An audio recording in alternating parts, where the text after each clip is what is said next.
Hello Awesomers, welcome back to Awesomemay Explains Movies in less than 20 minutes because I need a reason to talk about a movie I like without it having to be some intense 5-hour retrospective with a message. I'm never making an hour video again, and for the next video in this series, I had to go with Studio Ghibli's Ponyo. One of my favorite animated movies I haven't talked about for some reason, mostly because it hasn't fit any of my topics, and I'm known as such a 3D animated movie guy, but now I've decided I'm just gonna do it. I'm gonna talk about whatever. I'm gonna talk about my intense love for this movie and also explain what happens in my silly manner. I picked this movie first not only because I absolutely love water and the characters and all of the above I'm gonna get into, but it has enough moments that borders this movie on being a fever dream movie that gives me so much to talk about. For example, the absolutely insane mom. Studio Ghibli has been one of the best and most creative animation studios for so many years, and it feels like each movie impacts you more than any other studio. These movies reach deep into your core and become a sense of being and atmosphere that they transcend the realm of just being a film.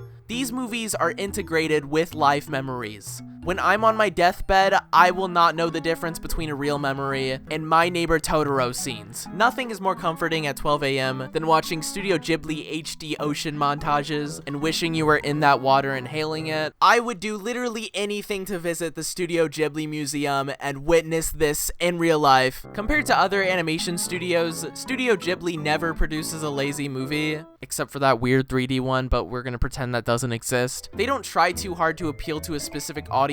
They just make what they think is creative and out of the box and from the imagination dome, and it works. A lot of the concepts rely on the innocence tying with the bigger and unknown world, and it just works so well, and that trope instantly entertains me for some reason. It's the same reason we love SpongeBob. We just want strong characters experiencing the insane world around them. No other studio can make a fish girl running on water so fun to watch. A lot of the stories for Ghibli movies spark from a silly sketch/idea, and they make a full movie by expanding on what would happen in this sketch. They build the movie as they go rather than other animation studios that have an already finished script and dedicated ending before they start the animation process, and I think that's genius and probably stressful. Okay, getting to the actual movie Ponyo. Ponyo is a take on the Little Mermaid poem and concept, but dives deeper into the actual mermaid lore and mythology, mostly just visually. There isn't like an explanation montage of how they exist, but there are visuals and animation that really adds a spiritual vibe to this movie.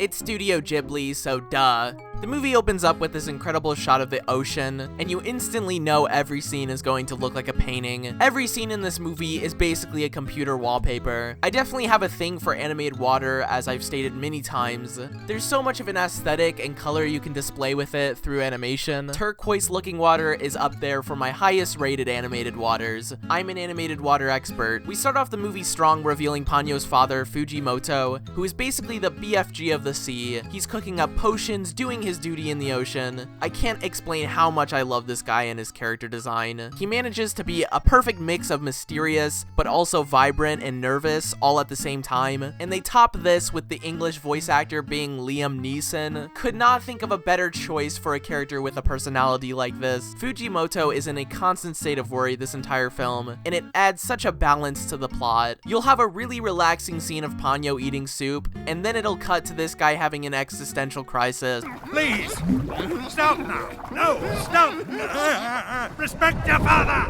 He has a goal to accomplish the entire story, which is keeping Ponyo from wanting to live as a human, but he also is so unsure of his actions, and there are parts of the movie where he doesn't know why he's doing all of this, and actively questions himself, and I love a character like this. Ponyo is then introduced, and apparently there's also hundreds of her that are actually so terrifying. I thought one fish with a human face was scary enough, and you're saying there's a whole colony. She decides she wants to check out the surface and leaves right under her father's eyes. As for all fish-related animated movies, she gets swept up by a net immediately, and it's stressful for about 3 seconds until she gets out, way easier than you would expect. But this is good because she can now meet our next main character, a young boy named Sosuke. This is the most respectful kid I've ever seen. He finds Ponyo washed up in a bottle and starts yanking and shaking her, which also stressed me out. Not questioning the water eyes staring at him, he grabs a rock and then tries to break the bottle Ponyo is in. He's handling this so unsafely. He cuts himself, not knowing she's going to become a human from his one drop of blood. Sosuke promises to take care of her and jumps in the car to get get wherever his mom has been yelling about. We get jump scared by Fujimoto, who is so creepily walking towards the car. It's obvious he has no self-awareness. The mother is completely fed up with him right off the bat and does not give no sympathy. She is awesome. She calls this guy a creep and speeds off, giving him the perfect time to rob if he was a creep. I know I'm late to the party, but I need someone for Halloween to cosplay as this guy, and instead of trick-or-treating, just walk the yards, watering lawns. We now have a new character unlocked, which is Sosuke's mother, Lisa, who is also one of the best characters of this movie. She has to be a strong, independent mother with her husband being out to sea, but I also don't know why she has to drive like this. There are at least more than 3 scenes in this movie where this mother is driving like she is purposely trying to crash her car. Cars have to actively look out for her to be ready to dodge, and you would think she would slow down like most normal moms do when next to water, but she instead goes even faster. But at the same time, you can't blame her because she's a pro. There's a scene later in this movie where she drives in a tsunami, her car hydroplanes, and she still manages to smoothly park. At one point, the car is fully submerged in water, but she does not give a flip. Sosuke goes to a school right next to his mom's job, which is an elderly home. 2 girls come after Sosuke and then verbally assault him. Can't now. I'm busy. You're not busy. You're 5. I am too. I have a job. You're so weird. Yeah. You fucking with me, right? Ponyo ends up doing the right thing and gets revenge by ruining this girl's new dress. She then does the same to one of the elders who is obnoxious for this entire movie. Ponyo is the best friend. Ponyo was put on this planet to get revenge for Sosuke. This granny is fed up with life, whereas these ladies are so sweet and have amazing comedic timing. Maybe she could use some of her magic to fix my hips and back. I'd let a fish lick me if it'd get me out of this wheelchair. Let's get the elephant out of the room, which is English dubs. For this video, I chose to use footage from the English dub just because I'm an English channel, obviously. There's been a lot of debates on which is better, and when it comes to Japanese films, it's good to watch what they started with, obviously, and usually the voice acting in sub is so much better. It's so hard for studios to get English dubs right because they get voice actors that deliver either not enough energy or so much energy it feels like they are making fun of what they're in. Don't do anything crazy, Mom. Crazy? You were gonna off yourself! Side rant, but I could not stand the English dub of Squid Game. The voice actors just went so overboard, they thought it would be smart to scream every line. You'd have a character eating a sandwich, and then the English voice actor would be like, "This sandwich is so good! Ah!" And then other times a character will actually be in danger, and the voice actor's like, "Guys, I'm in danger." Maybe that's the anime voice acting style in general, but it was so hard to take seriously, I'm sorry. When I first stumbled on the English dub of Ponyo, I personally feel like they nailed every single voice. You got the celeb siblings Noah Cyrus and Frankie Jonas as the voice of Ponyo and Sosuke, and they just fit so perfectly. They deliver some really realistic voice acting for a dub, which is insane from child actors. Everybody knew exactly how to make their characters sound, and gave this movie justice. Noah Cyrus manages to make Ponyo really annoying, and it adds to the charm. When she says ham, I really felt that. Again, Liam Neeson as Ponyo's father. I don't know who decided this, but they need a life filled with joyous experiences. You also got Tina Fey, Betty White, Matt Damon, and don't even get me started on how fire they made the theme song. It's such a relief that Studio Ghibli has been able to work with amazing voice actors for every single movie and dub. Also, the amount of celebrities these English dubs have is so absurd and random, but also, again, perfect. They've gotten Michael Keaton, Christian Bale, Josh Hutcherson, Dakota Fanning and Elle Fanning in My Neighbor Totoro, of course Mark Hamill, who kills it every time. It goes to show how smart you can be with getting celeb voice actors, and how you can get popular people but still make them fit with the role they're playing. Like, you can tell they thought this out and tried to fit the person. They didn't just slap Mark Hamill on a big role and called it a day, like some other studio does. Sosuke ditches school after finding out from the granny that fish with faces cause tsunamis, causes a nature balance to get thrown off course that sets up the rest of this movie. I know I said I didn't like this woman, but she's the only one to question why Ponyo has a human face, so she's kinda real. The Ponyo shenanigans end rather quickly when Fujimoto finally captures Ponyo, and Sosuke lets out the most devastating cry known to man. Did somebody just record a kid crying? Cause if not, this is an insane delivery. I physically felt bad. This is the face of true numbness. Thank you for this representation. At least he gets to have this house to go back to. Why can't my house look cozy and animated? To make matters worse, Sosuke's dad is not able to come home that night, and Lisa puts the smack down on him, and it's so funny seeing how oblivious Sosuke is to his mom being mad at the dad.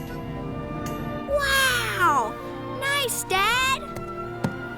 But she switches up immediately after Sosuke does a TED Talk to her, and it's the cutest scene ever. Okay, why am I saying cutest? This is embarrassing. We cut to Fujimoto completely done with Ponyo, and this only encourages her more as she starts growing legs and hands. I don't know how she gained all that ability by just Sosuke's blood, but I guess it's kind of like a venom virus type deal. Fujimoto practically tries suffocating Ponyo.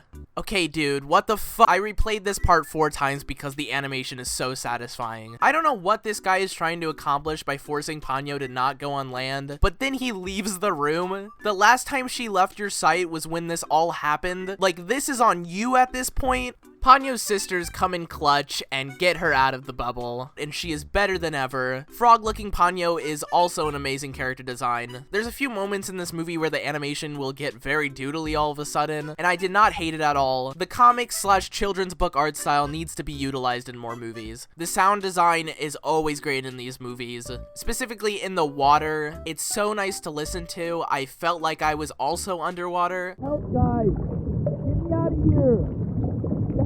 After this, we cut back to Sosuke yet again being put in danger. The old ladies are watching the rainstorm happening, which is so real. After checking up on the senior center, Lisa decides they can head back home. She has been back and forth from this center and home so many times in this movie. She is so indecisive. You have bigger problems to worry about. She's always doing something. Ponyo reuniting with Sosuke is one of the best scenes in this movie. The reactions from the characters, the animation gets so insanely smooth. It's a great change of pace from the quiet stuff. Of course, we still get that classic Studio Ghibli food. This time it's ramen, and I'm not a ramen fan at all. I don't like the wormy texture, but this scene always makes me crave some ramen. That's how powerful this whole segment is. Ponyo will go from a real 5-year-old screaming ham every 5 seconds, and it's so silly, and then she will drop some fire lines that you don't expect. So what's your mother like then? Big and beautiful, but she can be very scary. Oh wait, I forgot that right after they got home and Lisa meets this random child, she just leaves to go back to the senior center, and this time without Sosuke. What is going on? Finally, we have more screen time with the dad character, Matt Damon. I'm pretty sure he has a real name that I forgot. He's also a chill character. He's very dad. Him and his colleagues get close to what they believe is a city until they realize